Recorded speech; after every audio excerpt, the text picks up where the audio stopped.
You've been told that knowledge is power, that the man who speaks with certainty is the one who wins. But the smartest man in ancient Athens was called wise for the exact opposite reason. Not because he knew more than everyone else, but because he was the only one honest enough to say, "I don't know." That man was Socrates, and here's the part nobody wants to admit. In the real world, pretending to know is easy. It gets you approval, it gets you followers, it gets you a quick hit of respect. Until it collapses. Because the moment life demands proof, the man who fakes knowledge gets exposed. And the man who admits ignorance stays free to adapt, learn, and win. So let me ask you this. If I told you that saying "I don't know" the right way could make you more competent, more respected, and harder to manipulate, would you believe it? Socrates wasn't weak. He wasn't passive. He was dangerous. Because when you know the limits of what you know, no one can trap you with your own confidence. And that is why the powerful feared him. This video is not about becoming dumber. It's about becoming honest enough to think clearly, strong enough to learn faster than everyone else, and smart enough to never be fooled by your own ego again. Let's begin.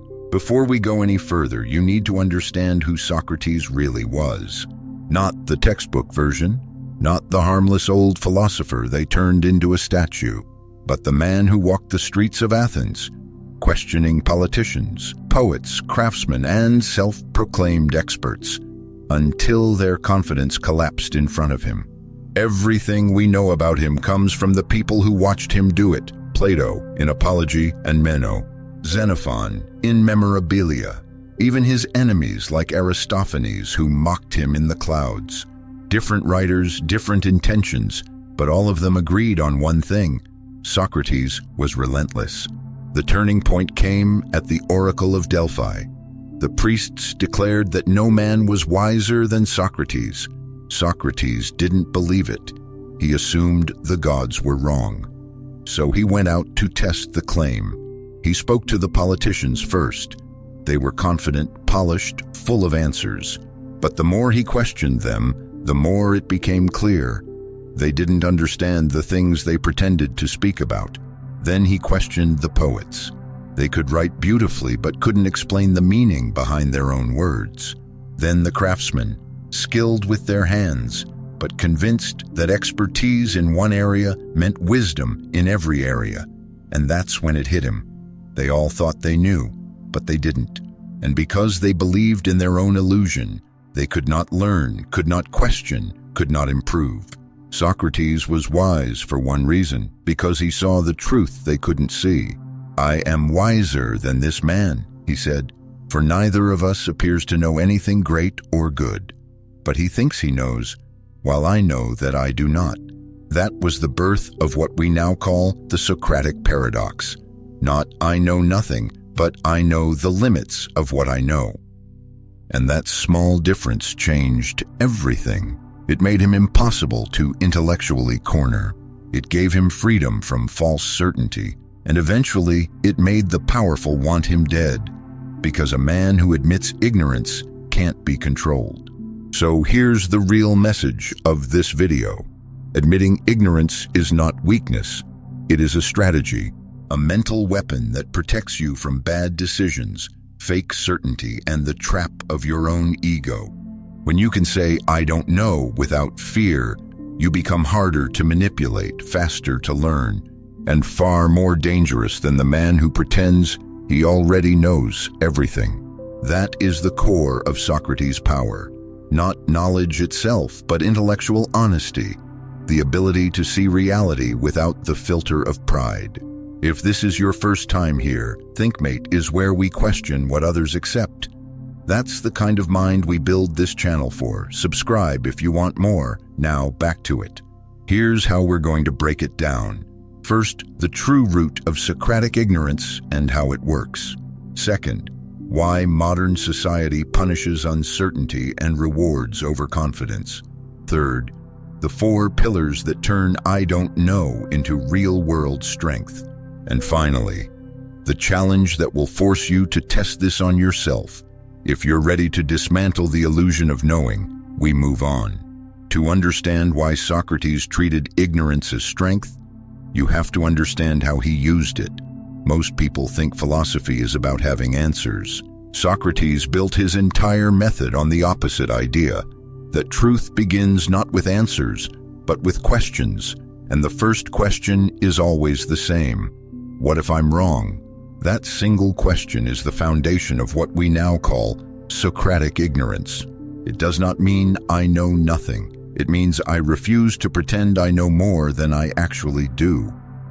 It is not stupidity, it is metacognition, the ability to observe your own mind and detect its limits.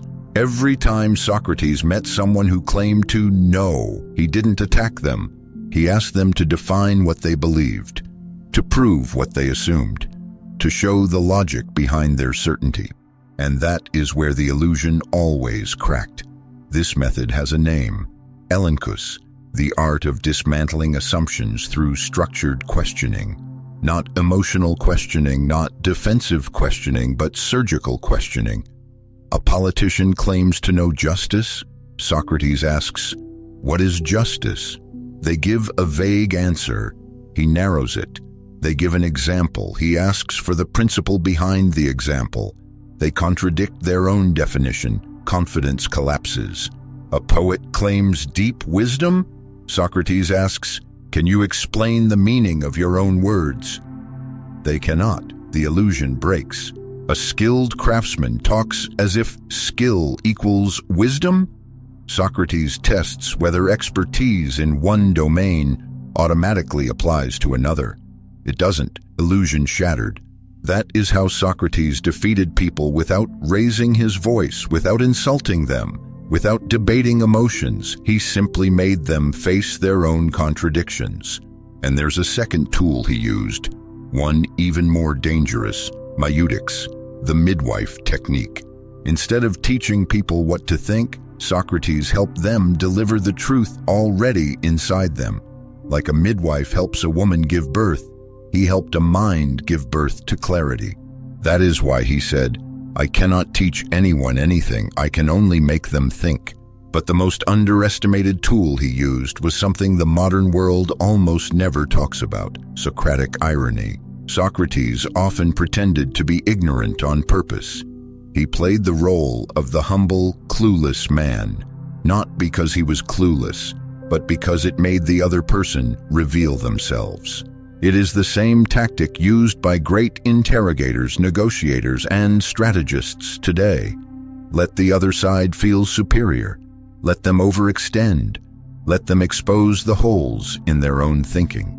Then, when they realize they cannot defend their claim, the truth appears, not because you forced it, but because they ran out of lies to tell themselves. That is why Socrates was feared, not because he knew everything, but because he made everyone else realize they didn't. And once you understand this, you see the real power in admitting ignorance. The man who claims to know everything cannot learn anything new. He is locked inside the prison of his own certainty. But the man who says, "I don't know, show me," is free. Free to learn, free to adjust, free to see reality before it destroys him. Socrates was not worshiping ignorance. He was using ignorance as a tool, a shield against arrogance, a weapon against false certainty, a doorway to higher intelligence. So before we move on, remember this. The sentence, "I don't know," is not an ending. It is the only honest beginning. And now that you understand how Socrates used it, we can look at why almost nobody today uses it, even though they desperately need it. If Socrates were alive today, he wouldn't need to challenge politicians in the marketplace. He would just open Twitter, watch a podcast clip, or sit through a business meeting, and he would immediately see the same problem he exposed 2,400 years ago. People pretending to know because they're terrified of being seen not knowing. Except today, the illusion is no longer local. It's global, scalable, monetized, and rewarded. We don't just live in a society of ignorance. We live in a society that gamifies confidence. Say something with certainty, and people assume it must be true. say, "I don't know," and people assume you're unprepared, weak, or unworthy, not because they've tested your ideas, but because we've been trained to treat confidence as competence. That's how the modern world flips logic upside down. Humility looks like weakness, doubt looks like failure, and pretending to know feels safer than actually learning. Psychology has already mapped this. It's called the Dunning-Kruger effect, and it works like a trapdoor. The less someone knows about a topic, the less aware they are of how little they know. Which is why the worst investors think they've mastered the market. The worst leaders think they're visionaries, and the worst thinkers are the loudest ones in the room. Ignorance isn't dangerous by itself. Arrogant ignorance is. But here's the real twist.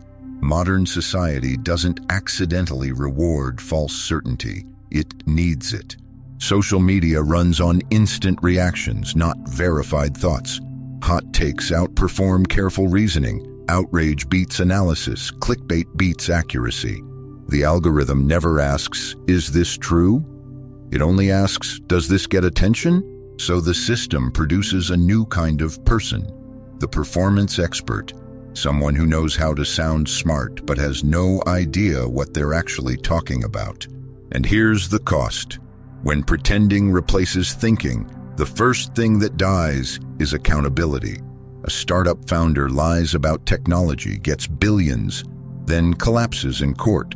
A guru sells confidence as truth until reality demands proof.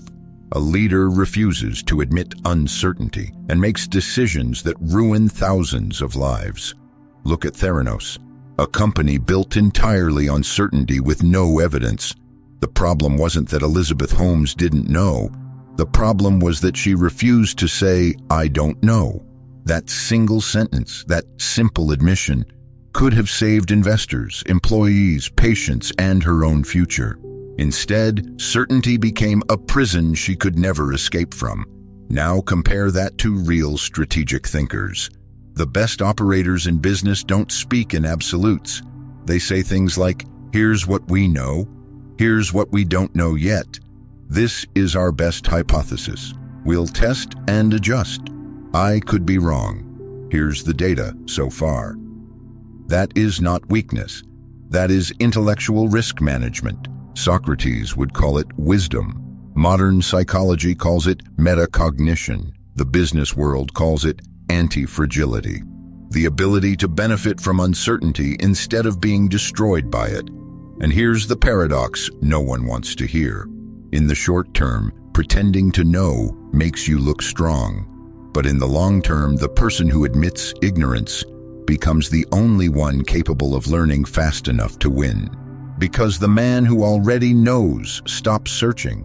The man who admits "I don't know yet" keeps evolving. One is a statue, polished on the outside, hollow inside. The other is a blade, sharpened every day. So the real question now isn't whether ignorance exists, it always has. The question is, how do you turn "I don't know" into an advantage instead of a weakness? And that leads us to the 4 strategic pillars, the exact method for turning Socratic ignorance into power, clarity, and long-term intelligence. If Socrates lived today, he wouldn't need to walk through the streets of Athens to find people who pretend to know. All he would need is a Wi-Fi connection, because we now live in a world where certainty is a performance, where the person who answers fast is seen as smart, and the person who pauses to think is seen as weak. Not because the fast answer is correct, but because modern society is built on the appearance of knowing, not the reality of it. That's the first trap of the modern world. Today, you are punished for hesitation and rewarded for confidence, even if you're wrong. On social media, no one asks, "Is this true?" They ask, "Does this sound certain enough to go viral?" The algorithm does not reward depth. It rewards clarity, speed, certainty, and emotional punch.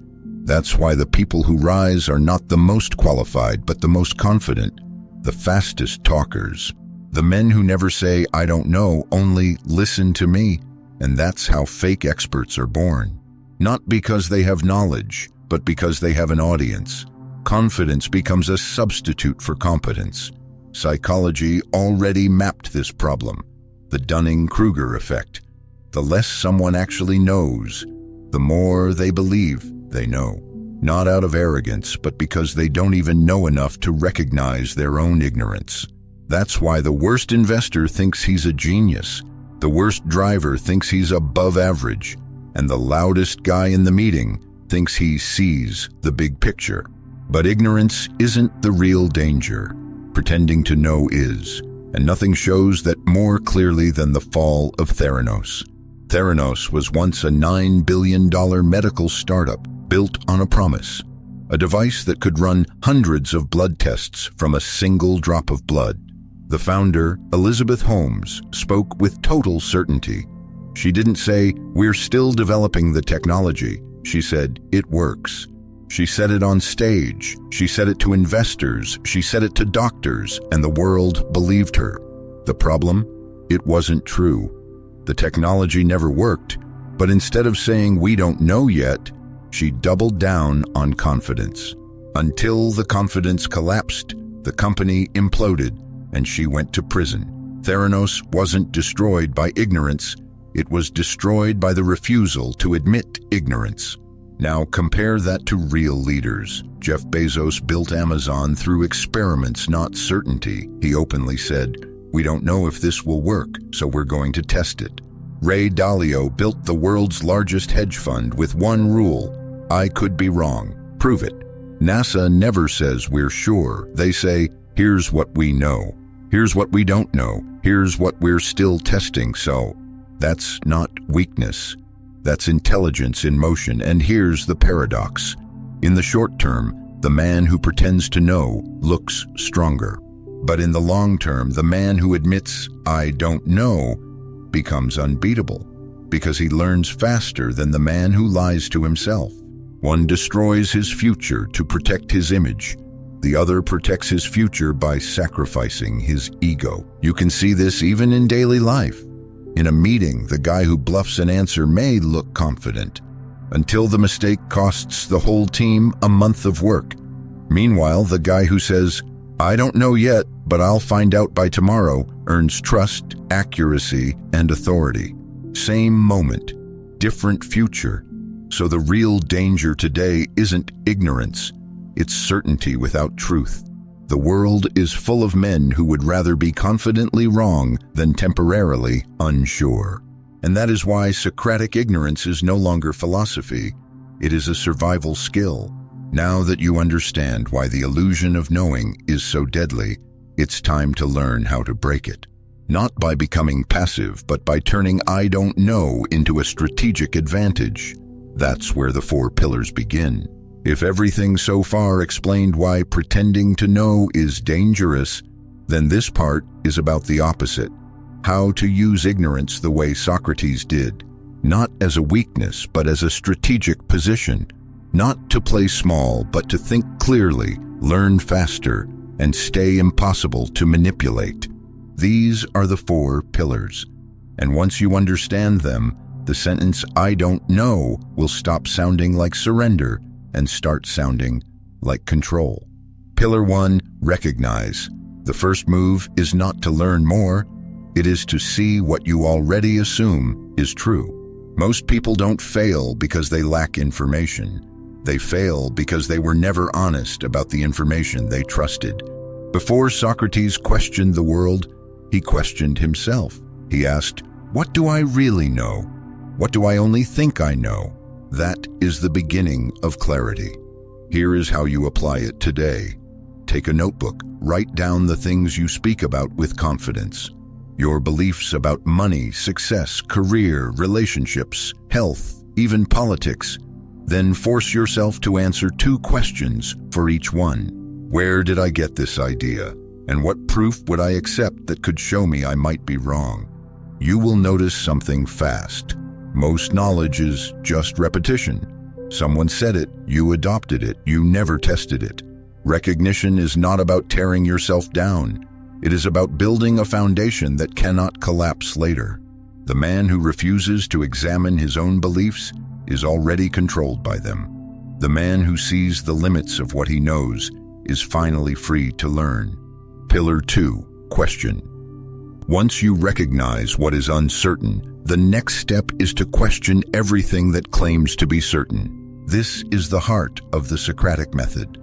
Not debating, not shouting, just questioning until the illusion breaks on its own. Socrates didn't win arguments by overpowering people. He won by exposing the weak structure behind their confidence. He didn't force answers, he forced clarity. To question like Socrates is simple. You ask for definition, you ask for evidence, you ask for exceptions, you ask for consequences.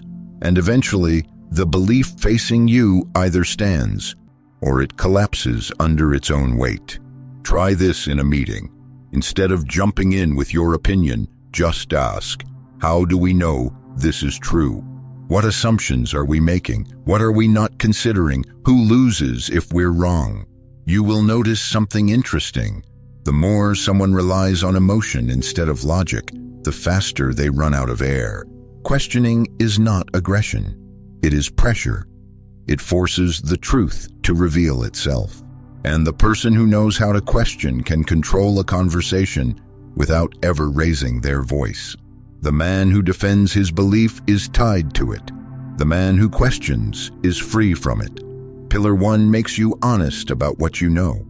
Pillar 2 gives you the power to dismantle what others only pretend to know. But neither of those matter if they do not lead to growth. That is why the third pillar exists. Pillar 3, learn. Admitting, I don't know, is not the end of knowledge. It is the beginning of intelligent learning. Most people learn reactively. They wait until life punishes them, then they try to catch up. A Socratic mind learns deliberately. The fastest way to turn ignorance into progress is to replace guessing with investigation.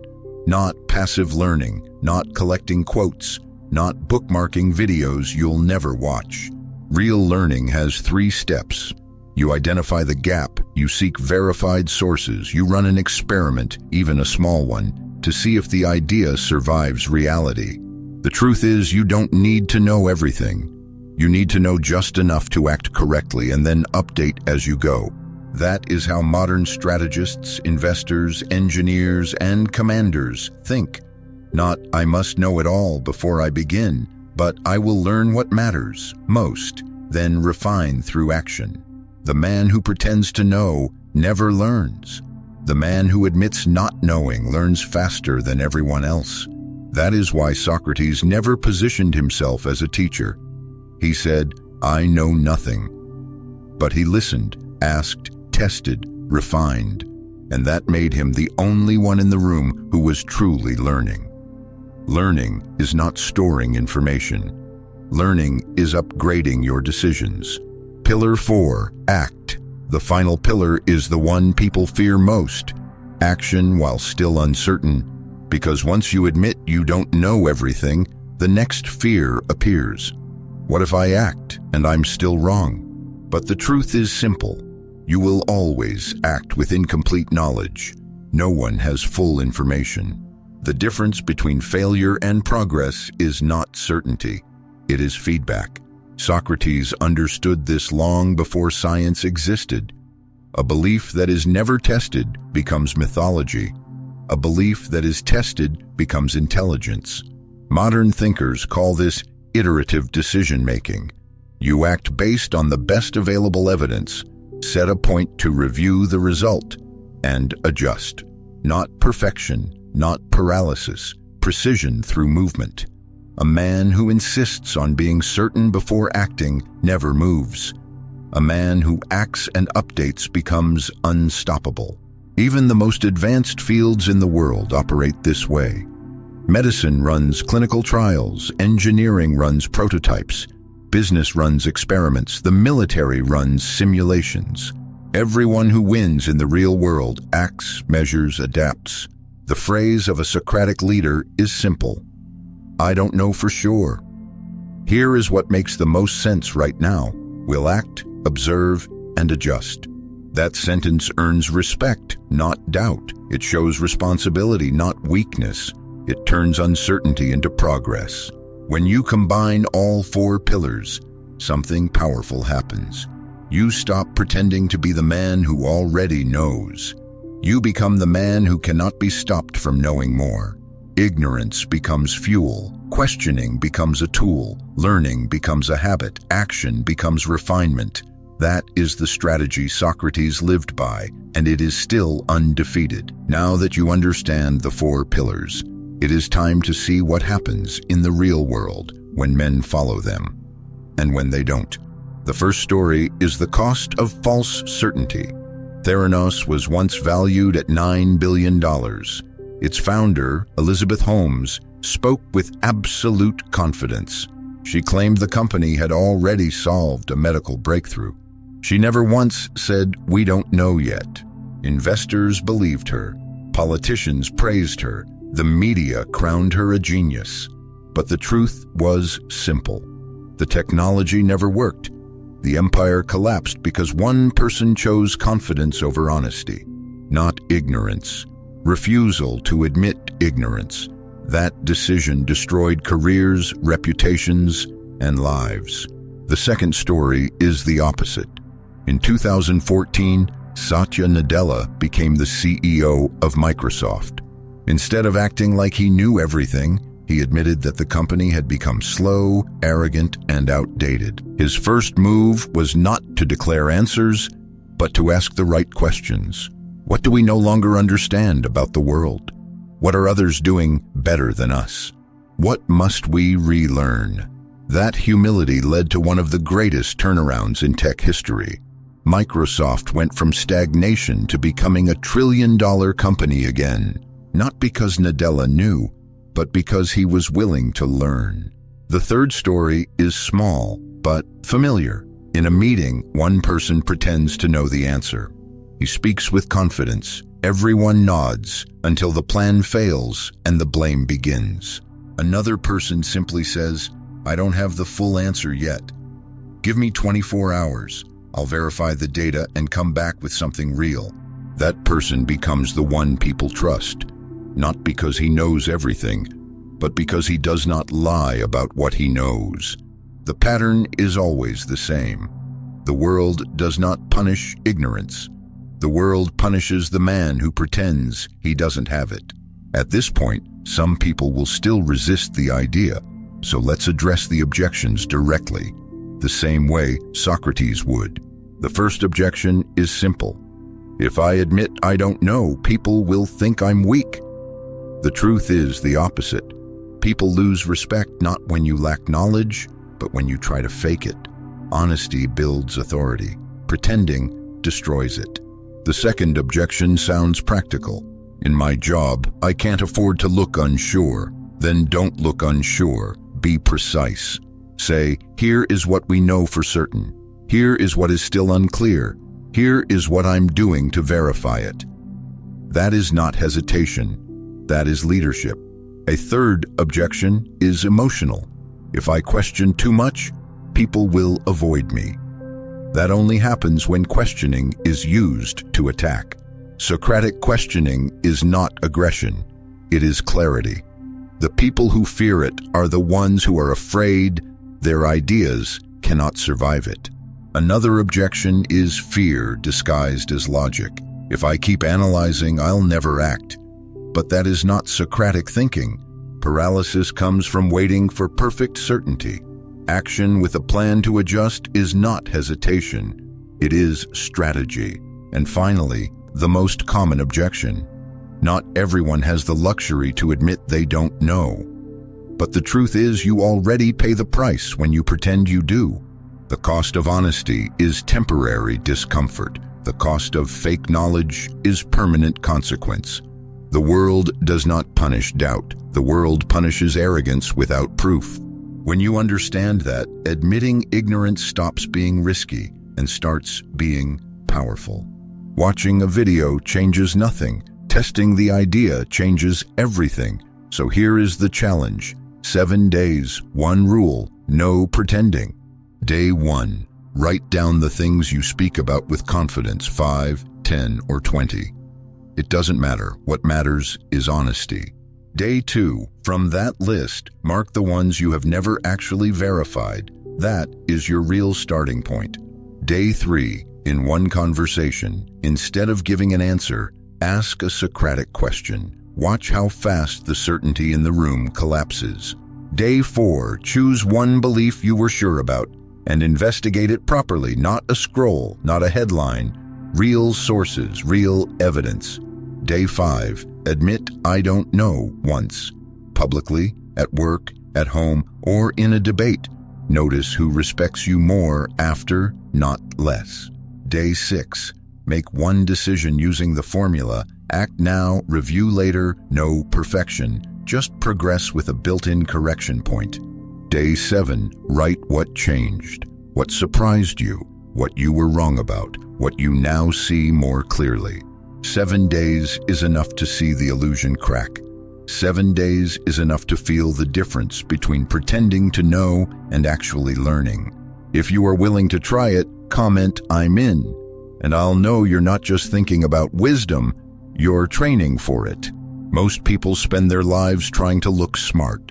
Socrates spent his life trying to stay honest, and in the end, history remembered only one of them. The world worships confidence in the moment, but it respects clarity in the long run. The man who says, "I already know," protects his ego. The man who says, "I don't know yet," protects his future. Ignorance is not the enemy. Arrogance pretending to be wisdom is. So the choice is simple.